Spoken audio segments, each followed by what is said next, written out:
عمران خان صاحب نے جس طریقے سے مسلح فوج اور اسٹیبلشمنٹ کے بارے میں گزشتہ ایک سال میں جو انٹرویوز دیے، جو لب و لہجہ اختیار کیا، کیا آپ سمجھتے ہیں اس وقت وہ سیکیورٹی رسک بن چکے ہیں اور مستقبل کے لیے وہ ایکسیپٹیبل ہوں گے یا ان ایکسیپٹیبل ہوں گے؟ تھینک یو سو مچ. اور میں آپ سے پہلے عرض کر چکا ہوں کہ افواج پاکستان اور قوم اور ملک کے یہ مفاد میں نہیں ہے کہ افواج پاکستان کو سیاست کے اوپر کے اندر ڈالا جائے. ٹھیک ہے نا؟ تو یہ that is the over arching جس پہ آپ بھی ایگری کرتے ہیں، ہم سب ایگری کرتے ہیں کہ یہ عوام کے مفاد میں نہیں ہے. کسی بھی ملک کے اندر جو افواج سیاست یا کہ ایک مذہب یا ایک خاص مسلک یا ایک فرقے کی طرف توجہ ہو جائے، اس کے خلاف ہو جائے، تو وہ انتشار ہی پھیلتا ہے. ٹھیک ہے. سپریم کورٹ آف پاکستان میں جو بات چیت ہوئی ہے، وہ بات چیت جو سی ہے، وہ اگر وہ اوپن بات چیت ہونی ہوتی، اگر وہ اوپن ہونی ہوتی تو اس کو اوپن ہی کیا جاتا. ٹھیک ہے نا؟ تو وہ وہاں پہ جو بات چیت ہوئی ہے کسی وجہ سے وہ معزز جو ہمارے جج ہیں، چیف جسٹس ہیں، ان کے اور اداروں کے درمیان ہوئی ہے. ٹھیک. جہاں تک آپ نے بات کی ہے، آپ کا اس میں سوال کیا ہے؟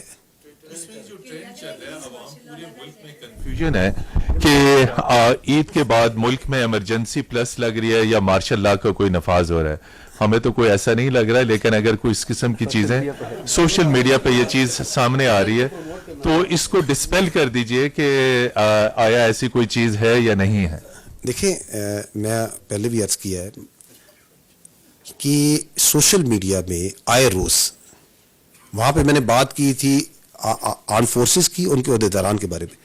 یہ میں نے بات کی تھی کہ ان کے بارے میں آئے روز بے بنیاد، بغیر کسی جواز کے، صبح و شام چہرے اور بغیر چہرے کے، نامی اور بے نامی اکاؤنٹ سے ایک تواتر سے ایک پروپیگنڈا جاری ہے. اب یہ آپ معزز لوگوں پہ ہے، جو اتنے تجربہ کار لوگ ہیں پاکستان کے عوام ہیں، کہ وہ اس کو کس طریقے سے دیکھتے ہیں. سپریم کورٹ میں بھی ایک ڈیبیٹ ہے اور بحث، زیر بحث ہے یہ معاملہ کہ افواج پاکستان کی جو سیکیورٹی ہے الیکشن کے لیے وہ دینے سے معذرت کی گئی ہے. اس کی کیا وجوہات ہو سکتی ہیں؟ ذرا تھوڑا سا اس کو کلیئر اگر کر دیں. آئی تھنک میں اس بات کو واضح کر چکا ہوں کہ افواج پاکستان کی جو تعیناتی ہے، چاہے وہ الیکشنز کے لیے ہو، چاہے وہ قدرتی آفات کے لیے ہو، چاہے وہ پولیو کے لیے ہو، سینسس کے لیے، ان ایڈ آف سول جتنی تعیناتی ہے وہ فیڈرل گورنمنٹ کرتی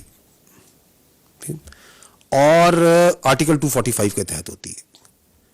وزارت دفاع اس سلسلے میں اپنا input election commission of Pakistan اور سپریم کورٹ کو دے چکی ہے، جو کہ زمینی اور متحرک حقائق پر مبنی ہے. تو that's what the position is. تو کیا بینگ اے ملٹری اسپوکس مین آپ یہ کہہ رہ سکتے ہیں یا کہیں گے کہ چونکہ یہ انسیڈنٹس بڑے ہیں، اس وجہ سے چونکہ آپ کے آپریشن میں بھی اضافہ ہو رہا ہے، تو آپ اس ڈپلائمنٹ کو ایڈ نہیں کر سکتے یا آپ اس پوزیشن میں نہیں ہیں کہ اس طرح کا کوئی کام کیا جائے جو آگے والے الیکشن ہے اس کے لیے؟ دیکھیں، میں نے آپ کو اپنی بریفنگ میں جو سیکیورٹی کی عمومی صورتحال ٹو اے سرٹن ڈیٹیل آپ کو بتائی ہے. یہ پہلے ایک سوال ہوا تھا کہ کس طرح کا آپریشن جا رہا ہے، تو میں نے جو اس وقت آپریشنز ہو رہے ہیں، جو آگے آپریشنز آ رہے ہیں، جو ایک کمپین ہے جس میں blood transfer is the main phase focus, جس میں سیکیورٹی نے ایک انیبلنگ انوائرمنٹ دی ہے، تو موجودہ اور آنے والے آپریشنز کی جو نوعیت ہے وہ بھی آپ کو بتائی ہے، وہ کس طرح کی ہے. میں نے آپ کو یہ بھی بتایا ہے کہ ہماری جو سیکیورٹی فورسز کی جو آرمی کی فول جو تعیناتی ہے، جو ڈپلائمنٹ ہے، اس کی مجاز حکومت پاکستان ہوتی ہے، اور ہم نے اس کے اوپر جو اپنا مفصل انپٹ ہے وہ الیکشن کمیشن آف پاکستان کو اور سپریم کورٹ کو بھی ڈیٹیل میں بتا دیا ہے. سپریم کورٹ کے اندر جو بریفنگ ہوئی ہے اس میں الیکشن کمیشن آف پاکستان کو دیا گیا وہ سارا انپٹ جو ہم نے دینا تھا. یہ ایک اصطلاح کہتے ہیں کہ جب آرمی کے اندر چینج آف کمانڈ ہوتی ہے تو اس کے ساتھ ہی پھر اکاؤنٹیبلٹی بھی ہوتی ہے.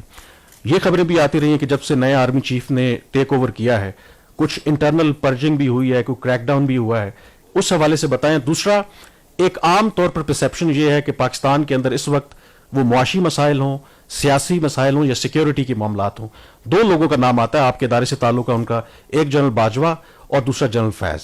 تحریک انصاف کہتی ہے کہ جنرل باجوہ کا کورٹ مارشل ہونا چاہیے، پی ایم ایل این کہتی ہے جنرل فیض کا کورٹ مارشل ہونا چاہیے.